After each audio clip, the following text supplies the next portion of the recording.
Fala pessoal, eu sou o Diego Souza, esse é o nosso canal Falando de Flu e no vídeo de hoje nós vamos falar um pouquinho sobre Fernando Diniz. Ontem foi aniversário dele e a gente vai falar o que repercutiu sobre Fernando Diniz. Mas antes de mais nada eu queria pedir sua ajuda. Se você não é inscrito no canal ainda, se inscreve, dá aquela moral pra gente. Se você puder compartilhar o nosso vídeo com os grupos tricolores, com seus amigos tricolores, dá essa moral pra gente também. E não deixa de deixar seu like. E também uma novidade que a gente fez aqui pro canal, o Pix do canal. Se você puder ajudar a gente de alguma forma, o Pix fica na descrição do canal. Só você fazer um Pix de qualquer valor, que vai estar ajudando muito Falando de Flu continuar produzindo conteúdos aqui. Agora, sem mais delongas, bora pro vídeo de hoje. E ontem foi aniversário do Fernando Diniz, como a gente falou, e muitas pessoas falaram sobre o Fernando Diniz. Entre as pessoas que falaram do Fernando Diniz, teve o Mário Bittencourt, teve o Paulo Gione, teve também o Paulo Nunes. Então a gente vai falar um pouquinho do que cada um falou sobre ele e o que o pessoal vem falando sobre o Fernando Diniz. Primeiramente vamos falar a fala do Mário, né? O Mário que deu entrevista ontem e falou que um dos momentos mais difíceis dele foi ter que demitir Fernando Diniz em 2019, mas ele sofria muita pressão pela demissão do treinador, até porque o Fluminense vinha numa zona de rebaixamento, vinha numa situação bem complicada, mas ele falou que se arrependeu de ter demitido o Fernando Diniz. Tanto que depois da demissão do Fernando Diniz, a vida do Oswaldo de Oliveira e a forma que o Oswaldo de Oliveira saiu do Fluminense, o Mário Bittencourt acabou se distanciando do Celso Barros. Antes eram pessoas que eram bem próximas, né?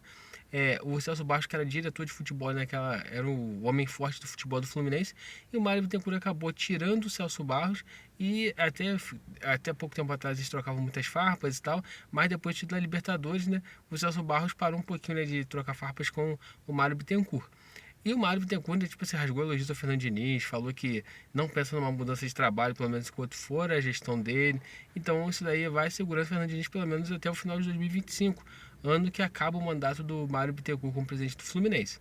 Outra pessoa também que falou sobre o Fernando Diniz foi o Paulo Nunes, comentarista do Sport TV, e ele rasgou também elogios ao Fernando Diniz, falou que o Fernando Diniz é um cara que pensa diferente, tem um trabalho diferente, e que o estilo de jogo do Fernando Diniz diz por si só, e não apenas o estilo de jogo, a forma dele lidar com os jogadores, a forma dele trabalhar nesse ambiente, porque é muito comum, eu não sei se vocês gostam desses podcasts, mas qualquer podcast de esporte, o mais evidente ultimamente é o Charla, que leva muitos ex-jogadores, jogadores atuais lá, todos rasgam elogios ao Fernando Diniz, principalmente pela forma dele trabalhar, pela forma dele passar a autoconfiança para os jogadores. Falam que ele cobra demais, mas ele também é um cara que consegue extrair o melhor. Ele consegue entrar na mente do jogador para extrair seu melhor.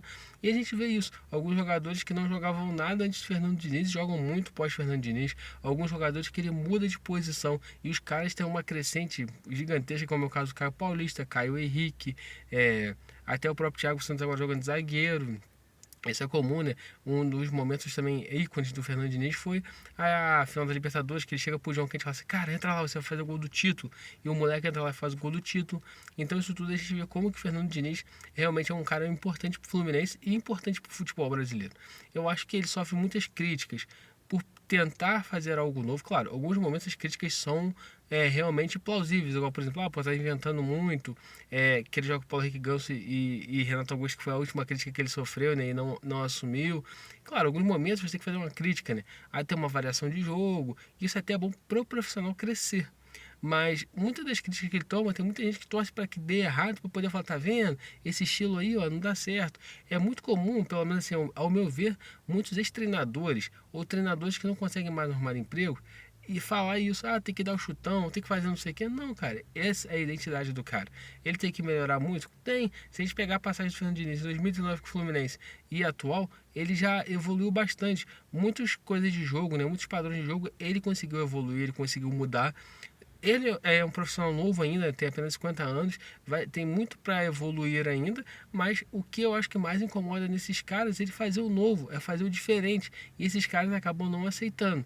Mas realmente, o trabalho de Fernando Diniz no Fluminense é indiscutível, ele começou a ganhar títulos, ele mostrou realmente todo o seu potencial, teve uma passagem pela seleção brasileira também, então eu acredito que o Fernando Diniz ainda vai conquistar muitos títulos na sua carreira e ainda pode conquistar muitos títulos no Fluminense. E aqui também que a gente queria deixar os parabéns para o nosso professor e que ele possa agora, a partir do dia 3, Fluminense voltar a jogar um bom futebol, futebol que encantou a América do Sul, com variações de jogo, para que ele possa, mais uma vez, mostrar todo o seu potencial.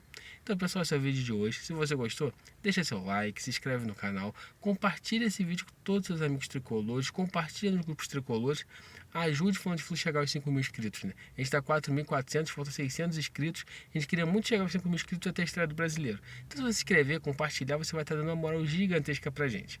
Então, e também, mais uma vez eu falo, tem o Pix do canal. Se você puder ajudar, pode dar essa força aí pra gente. A gente está lutando aí pra conseguir trazer melhorias pro canal, continuar produzindo conteúdos todos os dias. Então, dá essa moral pra gente aí. Saudações tricolores e até a próxima.